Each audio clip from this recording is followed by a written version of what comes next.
Owner karts versus rental karts. What are the key differences? Number one is the chassis and engine.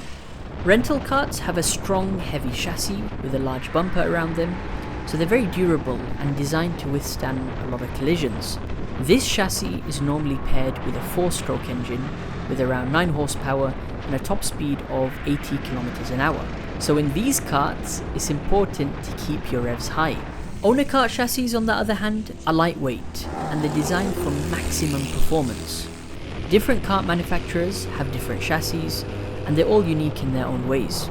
Now the type of engine you would use depends on the championship you're going to participate in. Let's take the Rotax Max Challenge as an example. Rotax are the engine manufacturer and they build 2-stroke 125cc engines. Their Senior Max engine, for example, has 30 horsepower and a top speed of around 120 kilometers an hour.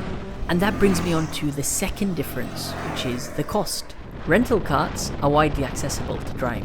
You can book a 15-minute outdoor practice session for around $30. You can even participate in a championship round of a rental kart competition for around $100. And this includes practice, qualifying, races, and trophies for the top 3 drivers. Some tracks will have even faster karts for you to drive. These karts still have a rental kart chassis, but the engine will be a 2-stroke 125cc. And these are some of the fastest rental karts which you can drive. Owner karts, on the other hand, are a lot more expensive. So firstly, choose your path. Are you willing to do everything DIY? Or do you want a hassle-free experience and join a kart team? If you're doing everything by yourself, your first step is to buy a kart. For example, a brand new Rotax Senior Max kart will cost around $9,500, and you can buy a decent second-hand one for around $5,500. Remember, when you're buying a used kart, ask how long the owner has had the kart for, how many hours the engine has done, ask about the accident history, were there any parts that they may have replaced, and finally, view the kart in person to make sure the chassis is not bent.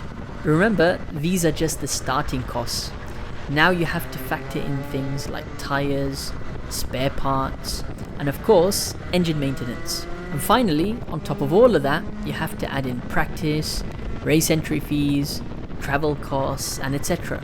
That's why it's advised to approach a kart team and see what package they can offer you. They'll give you a quote for the season or per round, which can include everything from your kart to a dedicated mechanic, driver coach, and many more perks which will ensure that you're as successful as possible on track. Kart teams will even offer test days, which are around $600, where you can drive these professional karts in a controlled environment. Now the third difference between rental karts and owner karts is your driving style and racecraft. Rental karts are heavy, so you can be a bit more aggressive when cornering to induce rotation. Additionally, you need to keep the revs high, so for tight corners, brake early and start feeding the accelerator before the apex of the corner to ensure you get better exit speed. And when it comes to wheel-to-wheel racing in rental karts, you'll find that drivers are a lot more aggressive because they've got a big bumper around them protecting them. So there will be a lot more argy-bargy and crazy dive bombs because these karts are designed to absorb impact. But honestly, that's a really bad habit to develop, especially if you're planning to transition into owner karting. So avoid that kind of driving and hope the marshals will take care of the reckless drivers. Now when it comes to owner karting, especially in the 2-strokes, the physicality is much higher. You're carrying so much more speed through corners, so you'll feel the G-forces more. Doing laps upon laps in these karts, especially on a grippy track, is good conditioning for your neck, core and arms. And when you're cornering, you're putting your full effort into it, trail braking hard and late into the corner, whilst pushing your outside hand against the steering wheel, ensuring it stays in a neutral position. And because these karts are so light and powerful, smooth and precise driving is key. Avoid corrections. When it comes to wheel-to-wheel racing, you can't be reckless. Even a slight bit of contact can damage your kart, so you better have deep pockets for the repairs. So drive carefully and respectfully to avoid any unnecessary collisions. So finally, what should you do? Owner karting or rental karting? Well, it depends on your budget and experience. If you've got a small budget, focus on rental karting and try to compete in as many rental kart competitions as possible. You'll gain valuable experience and also use that time at the track to network with other people, like team owners and drivers, and they might even let you drive their kart. If you've got a big budget, then target to join an owner kart championship, ideally with a kart team.